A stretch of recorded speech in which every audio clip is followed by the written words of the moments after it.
Mesdames, Messieurs, bonjour et bienvenue à un jour en événement. Vous êtes naturellement sur nous chez vous. Et à l'occasion de cette autre édition, nous recevons Monsieur Moïse Funkam de Tala. Il est simplement auteur de Brume étincelante.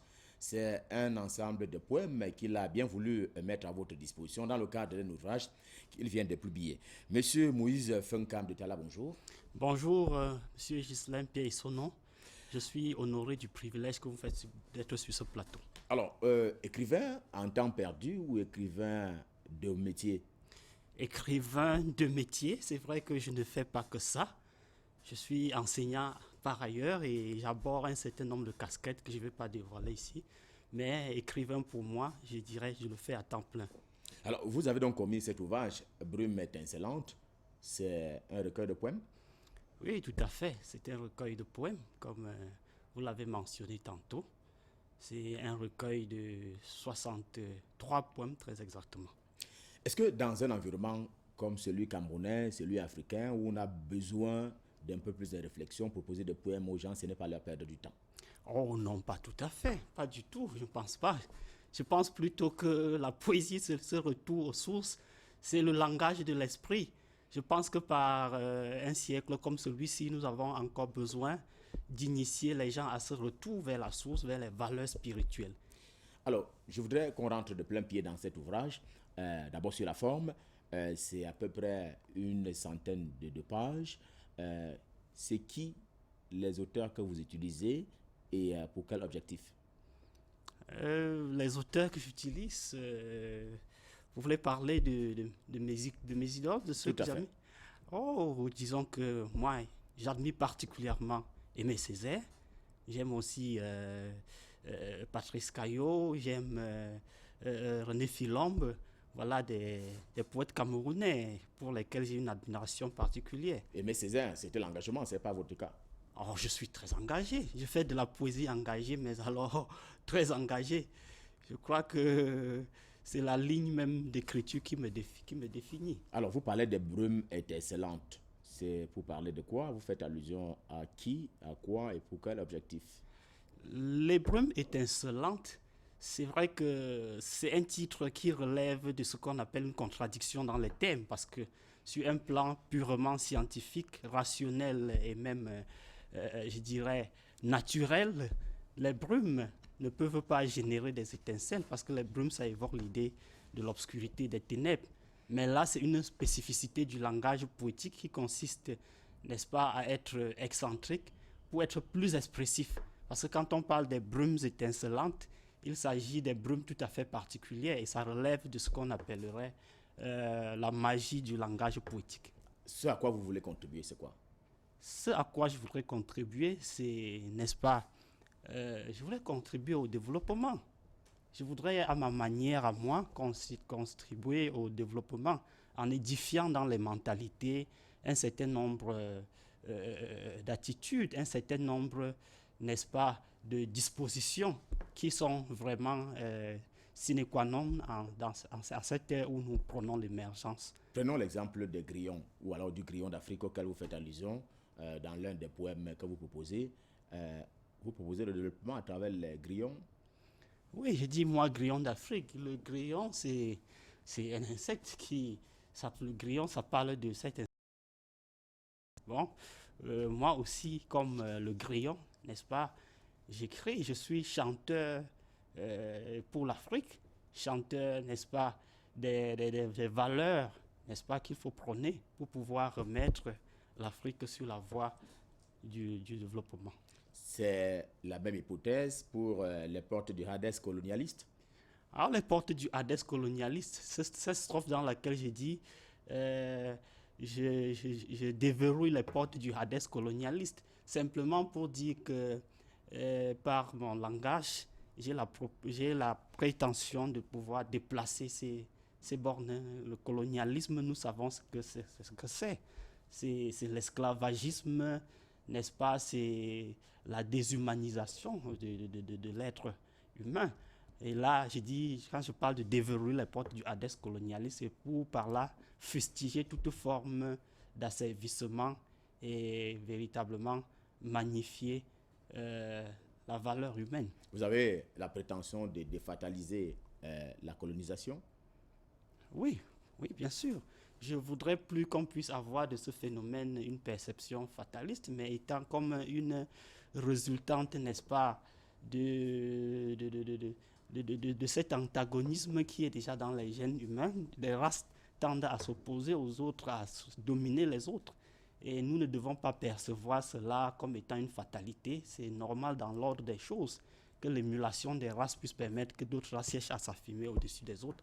Mais c'est à l'Afrique maintenant de pouvoir véritablement, n'est-ce pas, savoir comment mener le bon combat pour pouvoir ne pas se laisser, pour ne pas se laisser, n'est-ce pas. En intellectuel que vous raisonnez, on peut se dire que la colonisation n'a pas été que négative. Ah oui, moi je ne pense pas qu'elle Ça, c'est la première dimension. La seconde, c'est où est-ce qu'on en est en termes de... On est sorti de là. Et, les Africains ou les peuples colonisés ont repris eux-mêmes en main leur destin. Pour le cas des Africains, vous pensez qu'on est sorti de l'auberge?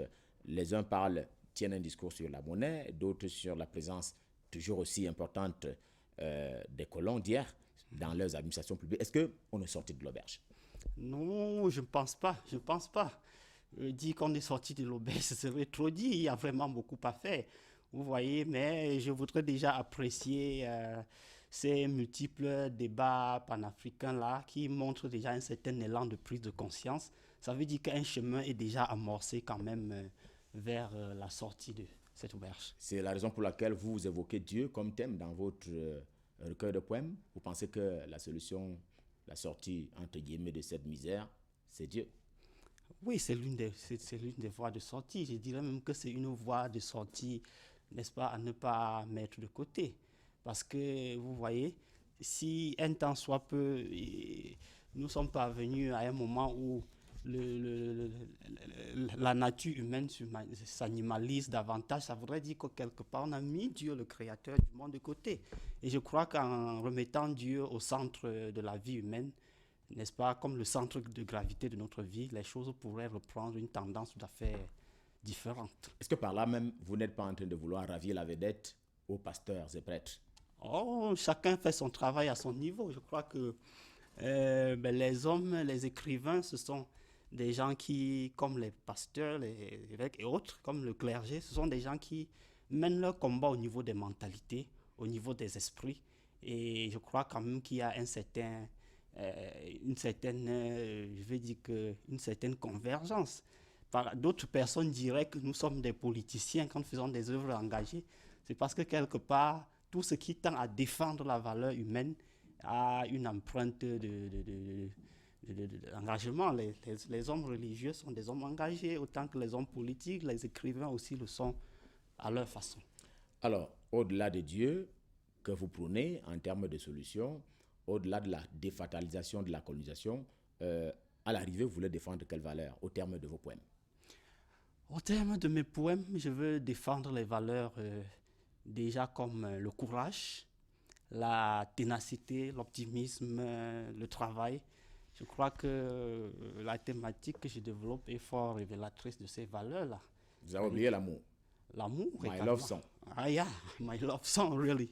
It is really important for our generation to have love for each one and for each another.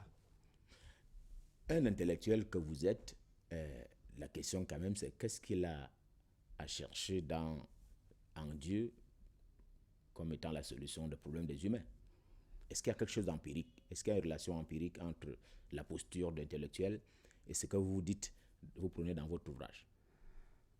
Oui, bon, je crois que la spiritualité, si vous parlez de Dieu, c'est une vie tournée vers le monde empirique, vers le monde physique.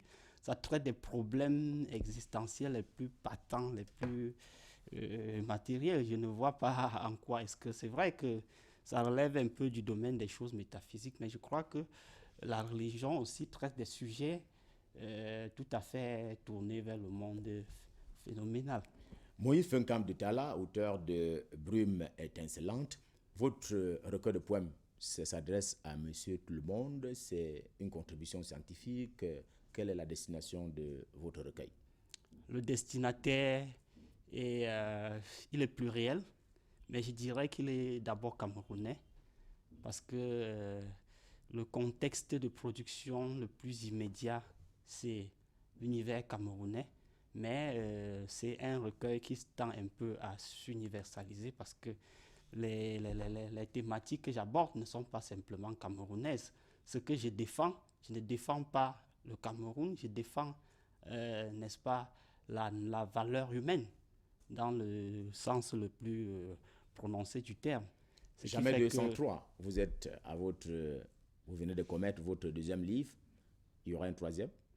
ah oui, tout à fait, tout à fait. Je crois que lorsqu'on est écrivain de vocation, pas à temps partiel comme c'était votre préoccupation tout à l'heure, ça voudrait dire que c'est quelque chose qui est là naturellement, permanemment.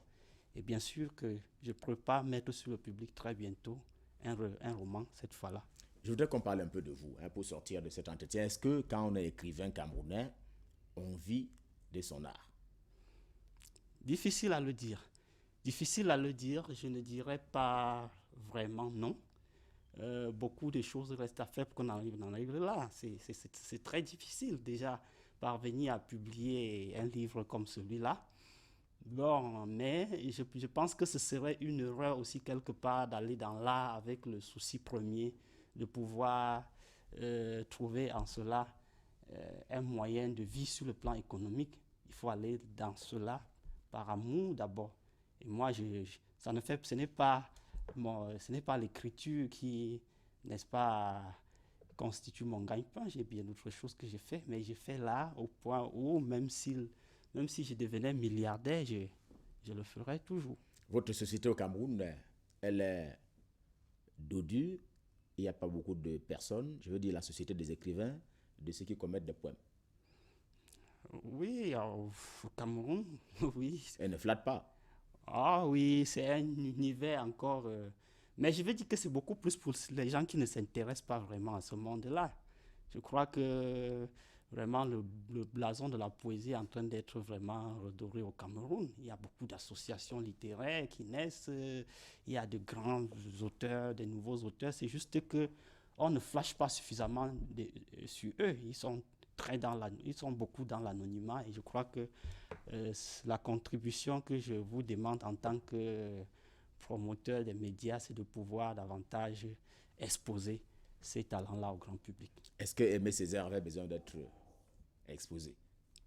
Aimé Césaire, je dirais oui, naturellement.